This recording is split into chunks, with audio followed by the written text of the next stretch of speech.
welcome!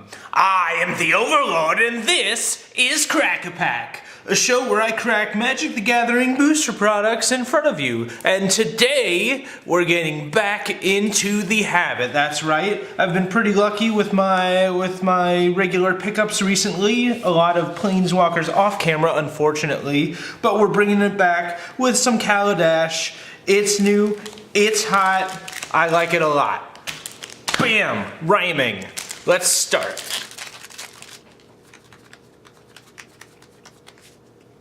We have 10 commons, that means no chance at a masterpiece for this pack, but we still have 2 more packs, so maybe we'll get that super awesome masterpiece. I'm thinking Mana Crypt. Yeah, that would do just nicely. But right now we have Essence Extraction. It costs 1 and 2 blacks. It deals 3 damage to target creature and you gain 3 life. This is just a no-brainer. In limited, like, yeah, you're gonna take this. You're going to extract all the essence. It's gonna be great. You're gonna like it. Next we have the Speedway Fanatic. It's a 2-1 for 2 with haste. And when it crews a vehicle, that vehicle gains haste till end of turn. Great if you're in vehicles, okay if you're not. That 1 toughness means it's going to die to a lot of things. But maybe if you're super aggro, you can get in some early damage. And this is what I like to see in my uncommons, the Aether Hub. It's a super great land. You're gonna wanna hang on to a lot of these. Or if you're looking for some quick cash, these are selling for $4 or so. So if you take it to your local game store, you could probably get 1 or 2. And for an uncommon, that's a great deal. When it enters the battlefield, you get 1 energy. You can tap to add a colorless mana to your mana pool, or you can pay 1 energy and tap it to add 1 of any color mana to your mana pool. That means this is going to be good even if you don't have any energy creation cards in your deck. But if you do, it makes it even better. That's pretty exciting. Happy to see that.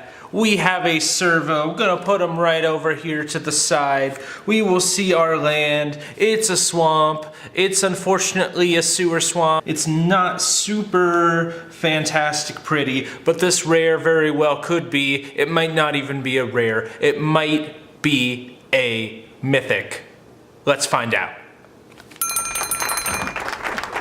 Alright, this is what I like to see. You gotta go fast. It's a fast land. It has that nickname because it enters the battlefield tapped unless you control 2 or fewer other lands. So turn 1, 2, or 3, you want to play that, comes into play untapped, and this one you can add white or black to your mana pool. Super happy with that. That's a good card. Always worth a few bucks. Always good to have in your collection. So let's go ahead, clear this out, and if this is how we're starting out this video, then I can't wait to see what's coming up next. Bam! Pack 2.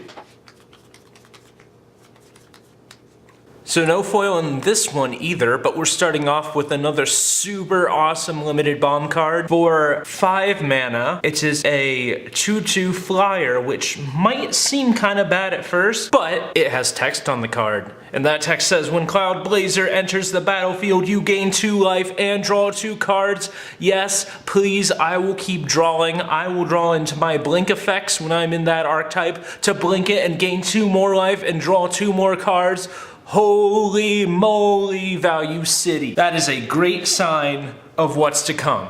We have Perpetual Timepiece. This one's an interesting one. For 2 mana, you can tap to put the top 2 cards of your library into your graveyard, or you can pay 2 and exile it to shuffle any number of target cards from your graveyard into your library. So this can really refuel your deck if you really need it. In limited, I don't know if I would run it unless like I'm desperate to include a couple of artifacts. Overall though, it's kind of neat. I don't know if it's any good, but it's neat.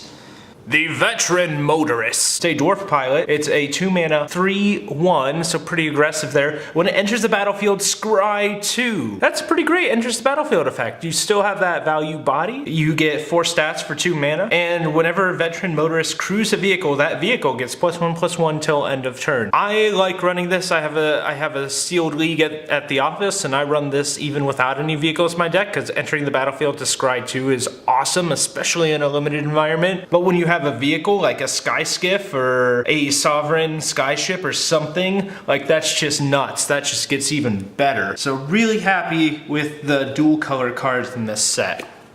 We have an advertisement, gross, we don't like those. Boo advertisements. We have a mountain here, not quite as pretty as some of the other mountains, but still better. The lands on this set are overall a little bit more interesting to look at than some of the basics in the other sets, especially when it gets to, you know, forests and mountains and stuff. You really have to try a little bit harder to be a little more creative, and I feel like they really accomplished it in this set. And if we try a little harder, hope a little stronger, we might get something even better than a fast land. Is it going to be better or worse than our last pack? I certainly hope better. I know you're hoping better, unless you're a meanie, and then you're not, and grrr. So just to spite you, I extra hope this is better.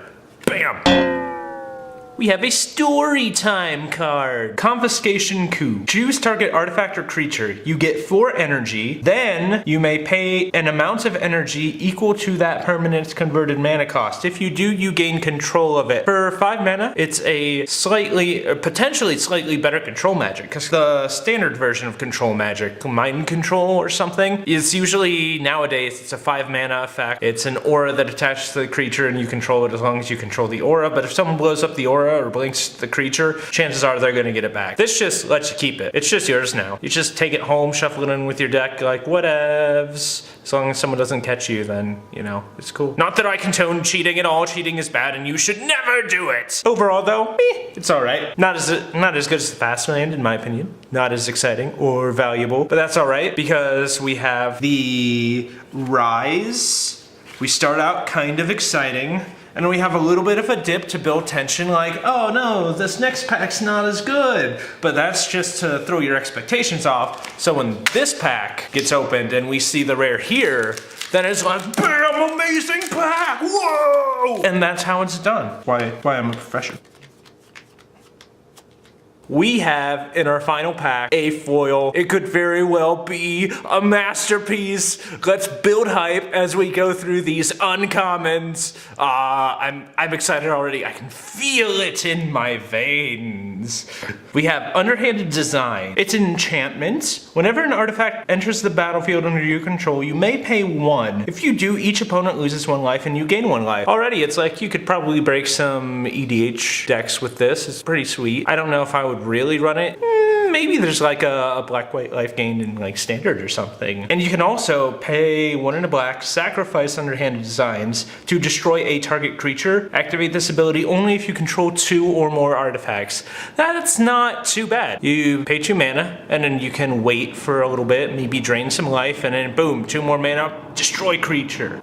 Disappearing Act. As an additional cost, return a permanent you control to its owner's hand to counter target spell. It is a 3 mana. It is a situationally better, situationally worse version of Cancel. And if that's the case, like if you're running Blink, then maybe run a couple of these, but you don't want to run too many because it sets you back if you have to play this on turn 3 on an empty board or something to counter a spell, or you don't have anything you can blink for value. So it's like a late game counter spell that you could get a lot of value from if you're playing a Blink deck, but other than that, just run Cancel.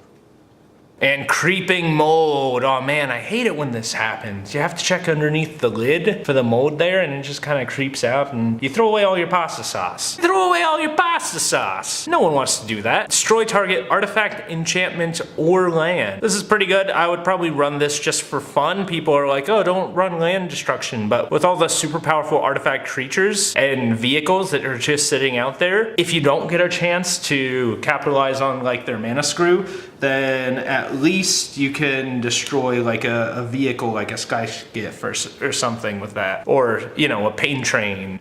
A Thropter token. This is great. This is a very good sign. We have a forest. Not too bad. Kind of boring, but it's better than just like, oh, it's a big tree. So our foil, which might be the masterpiece, is gonna go right here for us. And first we will start with this rare. It could be super exciting as well. Let's not get so hyped for the masterpiece that we forget about something cool like a Chandra. So let's go ahead and flip it up. Hey, see? Something super cool! Saheeli Rai! Hi. Hey, girl. So, 3 mana cost, 3 loyalty planeswalker. Her +1 is scry 1. Then it deals 1 damage to each opponent. Her -2 is create a token that's a copy of target artifact or creature you control, except it's an artifact in addition to its other types. That token gains haste. Exile it at the beginning of the next end step. So that just lets you clone a creature. Very cool. And her -7 is search your library for up to 3 artifact cards with different names. Put them onto the battlefield, then shuffle your library. So if you can cheat her loyalty up to 7 pretty quick, you can close the game instantly. She's a 3 mana planeswalker, so she can come down as soon as turn 3 in most cases. You get a scry 1 every turn. That's not too bad, and also ping your opponent. So I think she's pretty solid. This is really good. This just builds the excitement even more for this foil card. It could be a masterpiece. Did Saheeli bring with her a super valuable treasure? Let's find out. She brought with her the Glint Nest Crane. So it's a 1/3 for 2. It has flying, which is not too bad. It's a pretty solid body. And when it enters the battlefield, you may look at the top 4 cards of your library. You may reveal an artifact card from among them and put that into your hand. Put the rest on the bottom of your library in any order. So again, like, why not? And it goes really well with Saheeli. So there we go. So these are our MVPs of this crack-a-pack. We have, of course, our rares up at the top, including Miss Saheeli Rai, which is amazing. I'm so happy about that. That is fantastic. We have our fast land, because you gotta go fast, and then you gotta take it all back with the confiscation coup. And then we have our Aether Hub, which is great. Always happy to crack uncommons that are worth a couple of bucks. It's just so good, I might hang on to all of them unless they reach like crazy high levels, but I might get some money out of them too, which is always good. We have our foil Glint Nest Crane, solid, especially in this set. And then of course, our lucky Thropter. I said the Thropter was gonna bring good fortune. Saheeli showed up with her Thropter intact. Saheeli's Thropter right here. It's a lucky Thropter, gonna hang on to that for when I crack more Kaladesh packs. So if you like 3 mana planeswalkers, go ahead, click that subscribe button, click that like button, and then click to share on your Facebooks and your Twitters and your Tumblrs and everywhere else that you have a couple of friends that might want to see some awesome packs being cracked. If you're the kind of person that confiscates everyone else's good energy and good vibes, and you're just gonna be all Tezzeret in the house, then you can click that dislike button as well. That's fine, whatever. I'll see you in my Aether Revolt. And that's all I have for this episode, so go now, my minions! Be free!